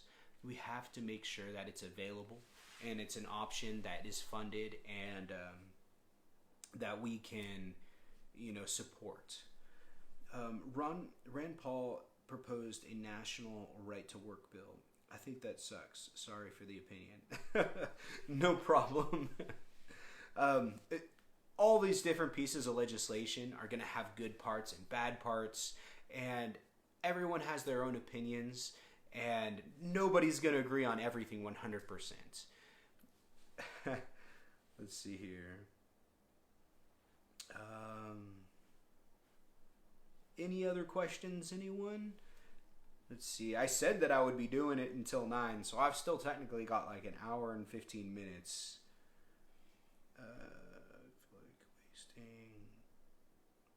Okay, so let's see. I see other questions on here that have helped. Mr. John, where can I sign a petition? So, again, as far as signing petitions, within the next couple days, I'll let you all know exact locations. Tomorrow, I'm going to be organizing my teams of volunteers into groups, and that way we can figure out where people are going to be and when they're going to be there.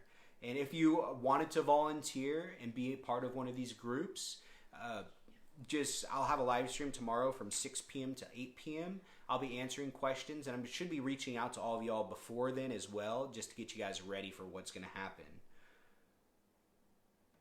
Let's see. Will I work to repeal the endless war? Yes, absolutely. We need to make sure that we are... A huge majority of our defense bill, like our defense funding, goes towards military contractors. It doesn't even go towards our soldiers. A lot of this money goes towards defense contract companies that are owned by ex-legislators and ex-military generals. An example of this, I had a veteran follow me home, or follow me to a friend's home, and he expressed his concern to me for what he had seen while he was fighting in Afghanistan. He worked on a convoy, and he explained to me how they had purchased like a whole truckloads of these vests, these nice wool vests, in July. So we paid tax dollars for these wool vests in July, which they transported around for 3 months before they burned them all because it was too much of a hassle to transport them. We have defense contractors selling us stuff we don't need at huge, way over prices just so they can pocket that money. We have contract companies coming in, and they'll build a giant installation, spend tens of millions of dollars building an installation. They'll stay there for a month or two. They'll bulldoze it to the ground, move to a new place, and build another one. It doesn't cost that much money to build these places. They are just pocketing that extra money.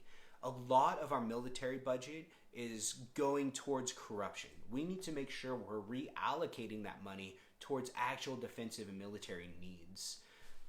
We need to make sure that our military is one that defends and protects us rather than invading poor foreign nations to steal their natural resources. How do you create terrorists? You drone bomb a town that has an oil well in it, you take over the refinery, and then you displace all of those natives who were working there who can no longer take care of their families. We need to make sure we stop. I feel like wasting, help you get, obviously seeing different questions. Yeah, I'm sorry, it's hard to get all the different questions on here. I'm scrolling all the way through, and it's not saying what other questions are there. Click here.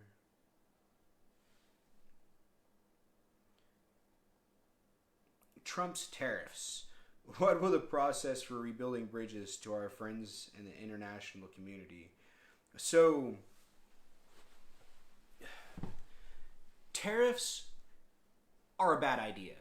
They're historically a bad idea.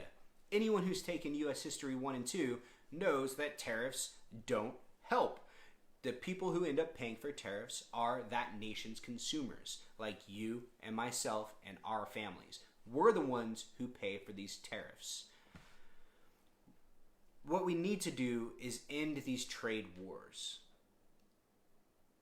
Economics is very, it can be very difficult, but it makes a lot of sense. Sometimes it's good to ship jobs overseas and have them build something and then buy that product back from them, and then use the resources and labor here to build something else, and then we can sell that to that same country that just sold us stuff for more. That way we make more money out of it. What we need to be focused on is making sure that when we outsource this work, that the corporations that we're outsourcing to are paying wages high enough to support their workers, and that they're working in conditions that are safe, that they're not using child labor, things like that. But tariffs don't help anyone. We don't need to have tariffs. It's a terrible idea. And if Trump had even been to even middle school history and paid attention, he would know that tariffs don't help. Especially interesting when tariffs affect a country's goods, except for like maybe his daughter's own personal brand name, kind of stuff like that. Let's see. Any other questions on here? I think I've pretty much covered most of the different things. Let me pull up my policy and make sure that I went everything on there. Huh? There's one question on Facebook. Oh, okay. Let's see. Federal jobs guarantee, thoughts on right to repair. I'm not sure exactly what you mean, right to repair. If you ask a little more detailed or specific, then I can give you an answer on that. So issues, Medicare for all. I obviously support Medicare for all. I support campaign finance reform.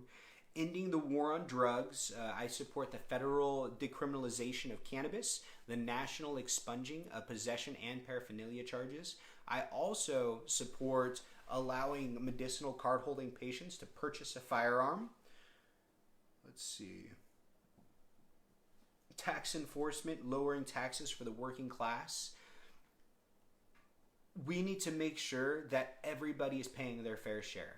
That billionaires are not allowed to pay $0 in taxes and send their money overseas to foreign investment banks to build interests and make money for foreign governments. We have to make sure our billionaires, that we are made billionaires, that are taking the money that we're spending in our economy, are putting that money back into our economy.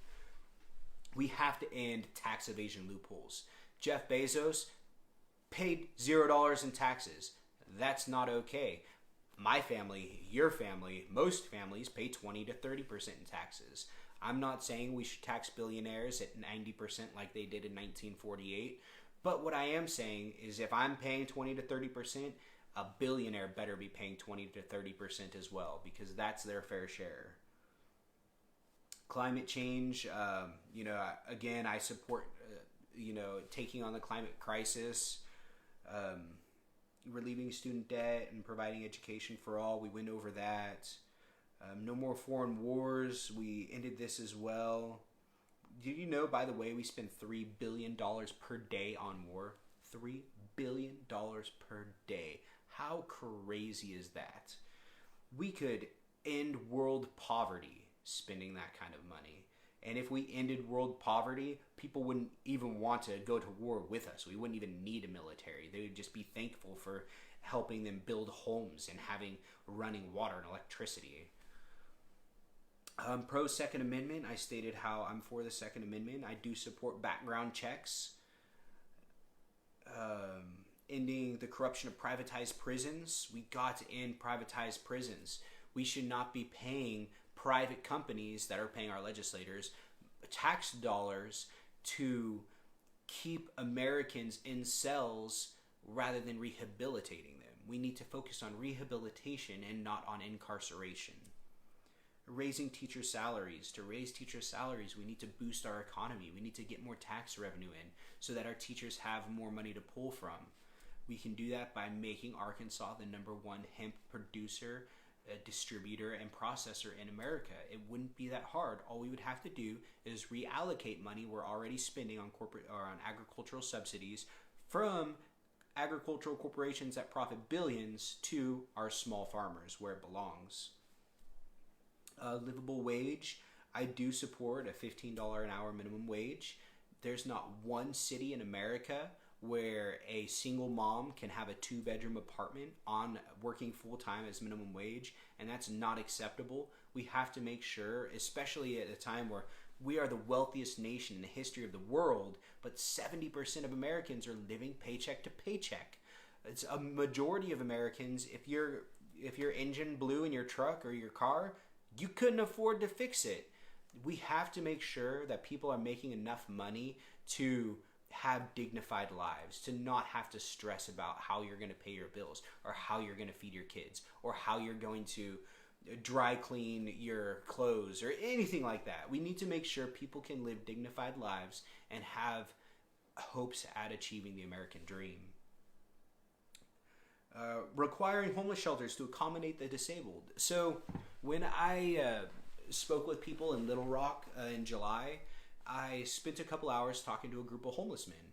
And something that was brought to my attention was a man who had lost both of his legs at a work accident. I think it was a work accident. It was either military or work accident. I think it was a work accident.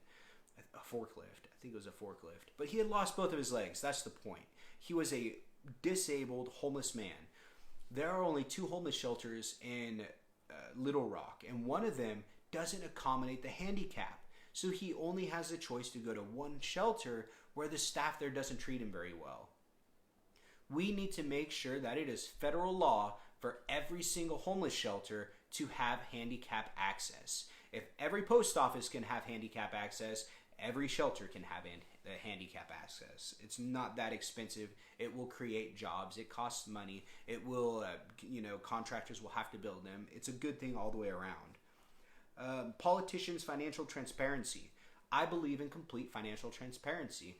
As a politician, as a candidate, I am going to be your employee. You're my boss. You should see how I spend my money. I think that that's just reasonable.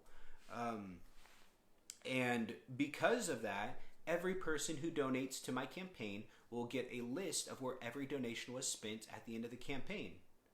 I'm just kidding. I actually changed that. As of yesterday, any person in the world can go onto my website and see all of my expenses. They can see where I've spent every single donation so that they can see I'm not mismanaging the funds that they have entrusted me with, that I'm not misusing their money, that I'm not doing anything corrupt, filing fraudulently with the FEC that can get me in trouble later on.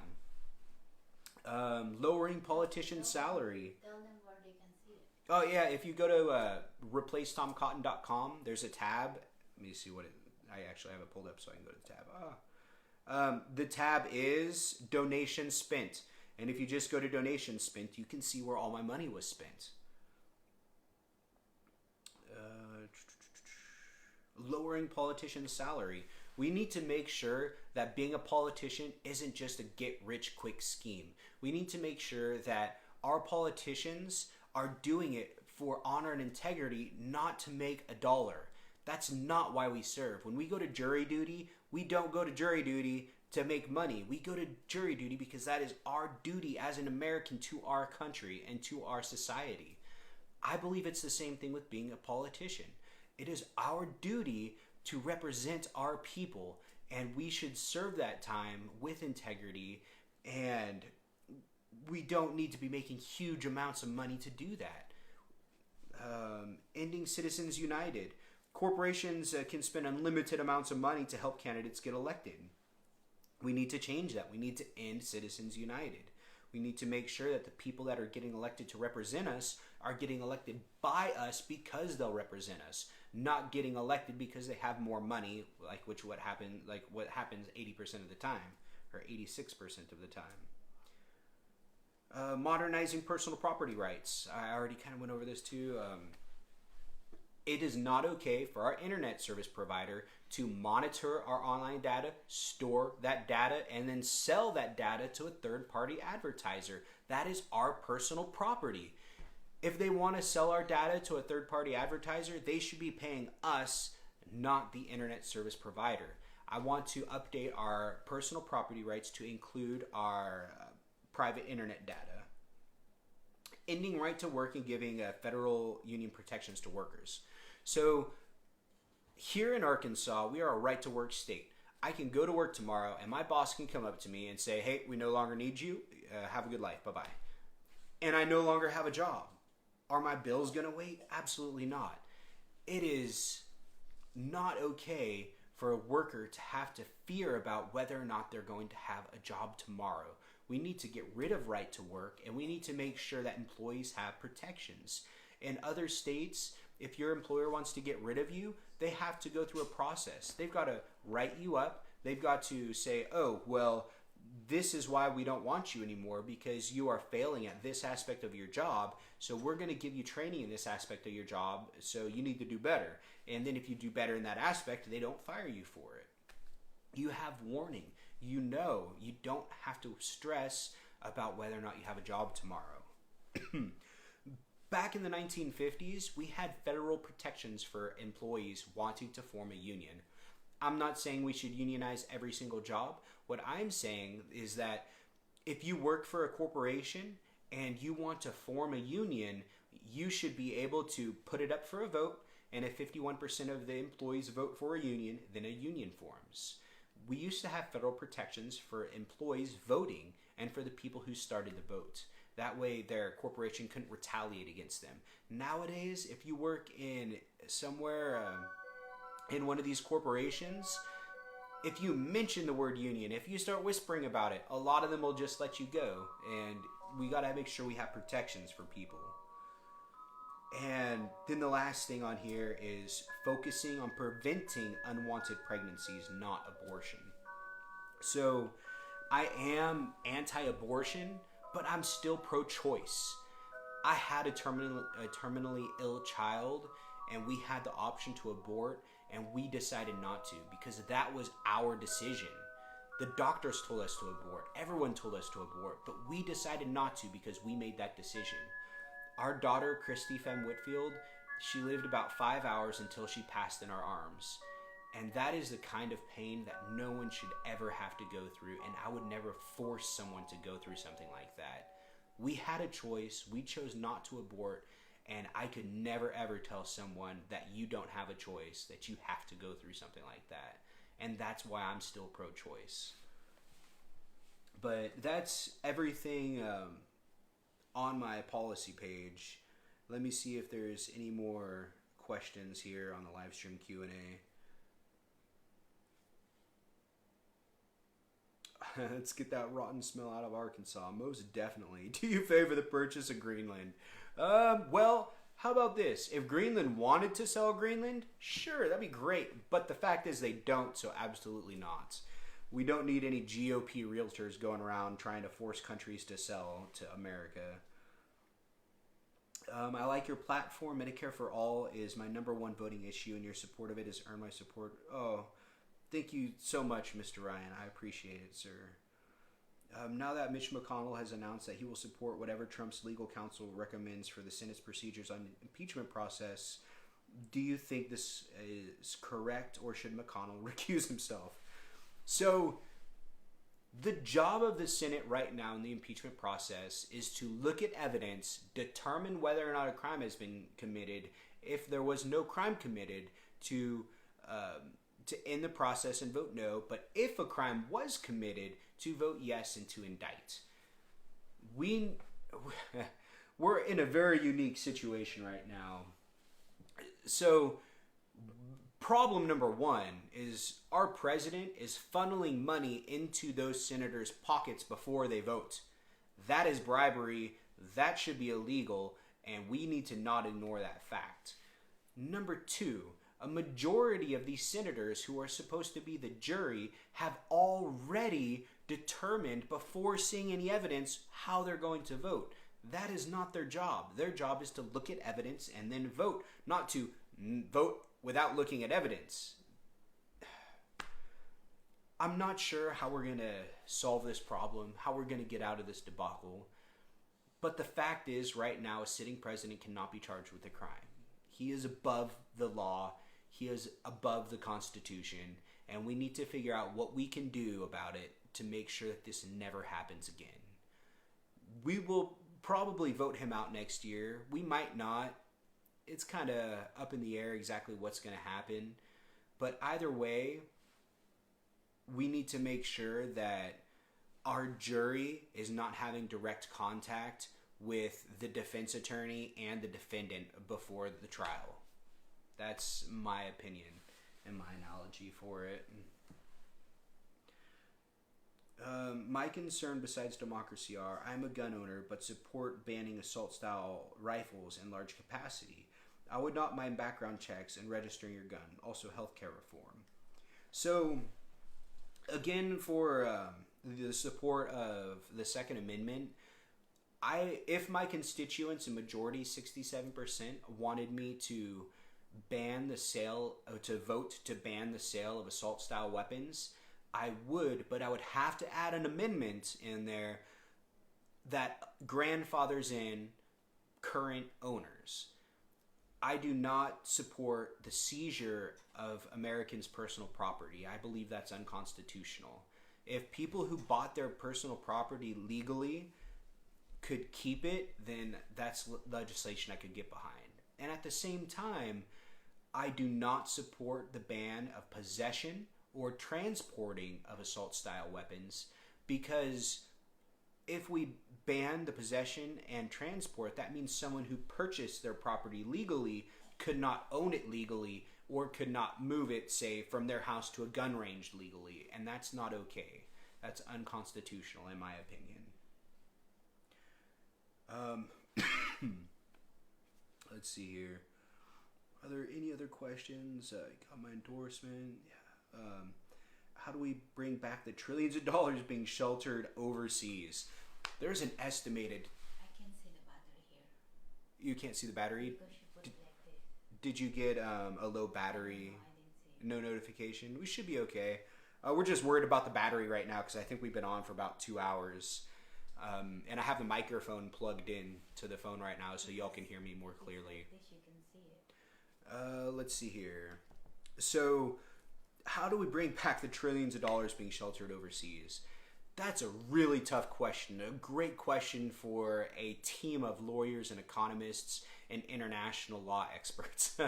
So we have an estimated $21 trillion floating around in offshore bank accounts right now that have avoided taxation, that are just building interest in foreign banks. We need to figure out how to get that money back into our economy. Let's see here. I mean, look at the Panama Papers. Do you remember the name of that movie about the Panama Papers?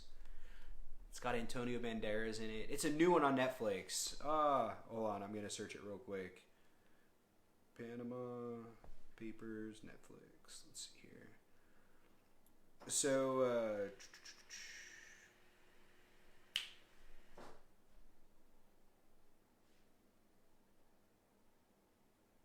trying to see what the name of this movie is.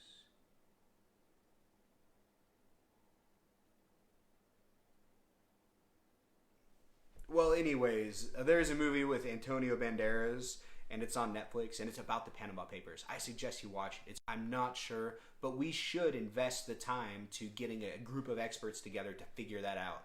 Because even if we get that money and give it back to the Americans who own it, just take 20% in taxes from it. 20% isn't much. It's not 70%. It's not 90%.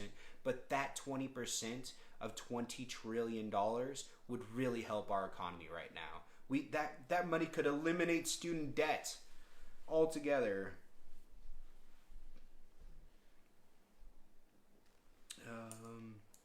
Do you have a growing team building your campaign across Arkansas? I have volunteers all across Arkansas.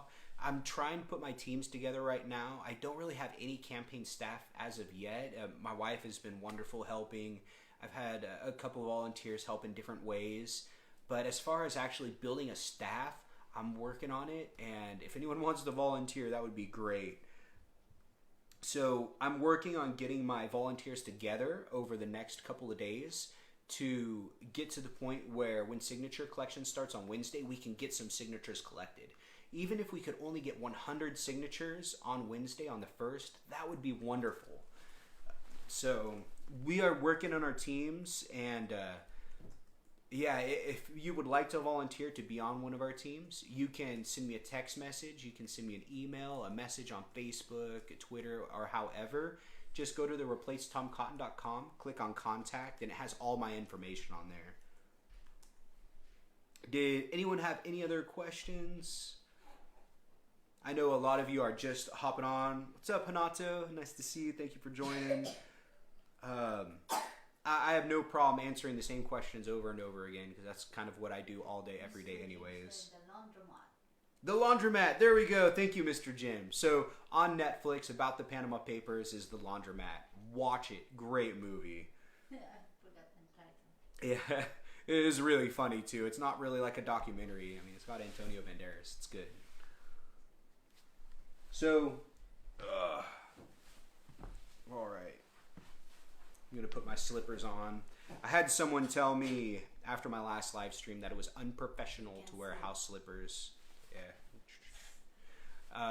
So that person even suggested I delete that live stream so that I wasn't offending all of like the different Arkansans who think I wasn't good enough to put shoes on to talk to them. But I don't wear shoes in my house, so I'll wear my slippers. Hey, baby girl, you can come here. No, hold on. Oh, her hair. Okay, let's see. I can kind of go through and see what else is on my website that I can talk about. Unless any more questions come through, I'm here and ready to answer any questions anyone has. I'll check Reddit real fast.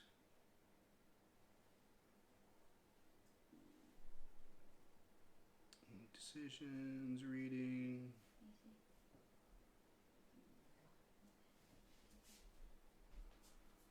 Second Amendment. Hey, Mr. Lee, thanks for joining us. Did you have any questions, Mr. Lee? We are right at 2 hours and 2 minutes now.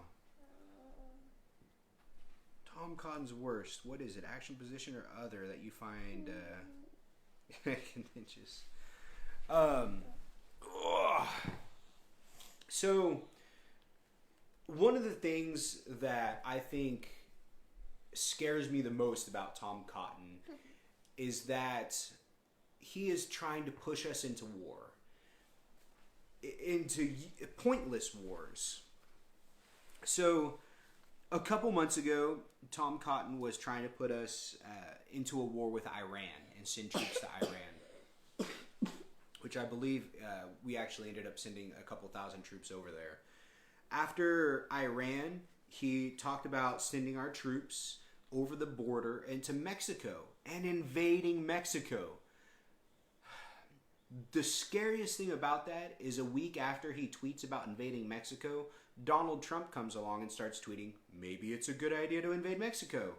That kind of stuff is scary. That kind of influence is what scares me the most about him. And then within the last week or so, he's tweeted about sending our troops to Hong Kong, sending American troops to China. We don't need to be invading countries. Sending our children and our family to war is not what we need to be doing. Let me see here. Any other questions on here? And I am going to, after I finish the live stream, I'm going to upload it onto my website so that you can all go back and watch it at any point too. I've answered a whole bunch of different questions about policy. Some of them more than once because they're really popular questions. And it'll be available for anyone to come back and watch. I'm checking Reddit again here. Support. Okay, baby girl. And then, oh, I got some messages here on Facebook Messenger. All right. How do we connect? Ooh, that's a big message, Mr. Brian. Can't read that right this minute. All right. Oh, down to 7 viewers. We're running out of people. So it looks like I've answered pretty much all of the different questions people have at the moment. I'm gonna do another live stream next week. I might just do it Saturday again like this. That way some people are home. And yeah, if y'all have any other questions that you think of by then you can feel free to hop on. If you have any other questions like about who I am or just want to get to know me, I have no problem answering personal questions. There's no question I'll turn down. Got a favorite American. Favorite American. Wow, it's an interesting way to phrase that question, and I've never thought about it. Who would I have as a favorite American? I mean, Carl Sagan was pretty amazing, but he's not really alive anymore. Neil deGrasse Tyson is a pretty awesome man. I love the show Cosmos, and I'm super excited for the next season.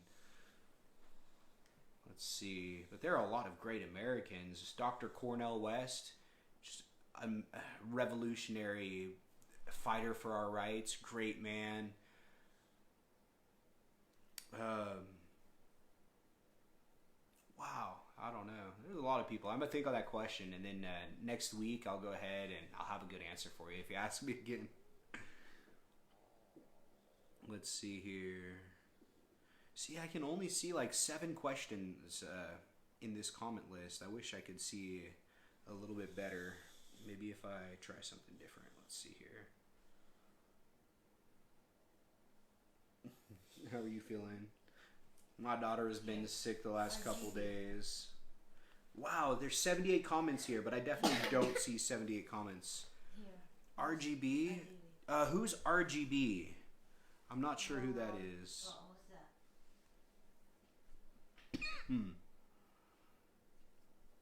Let me see here.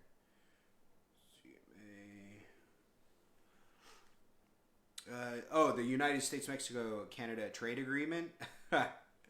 So, let's see.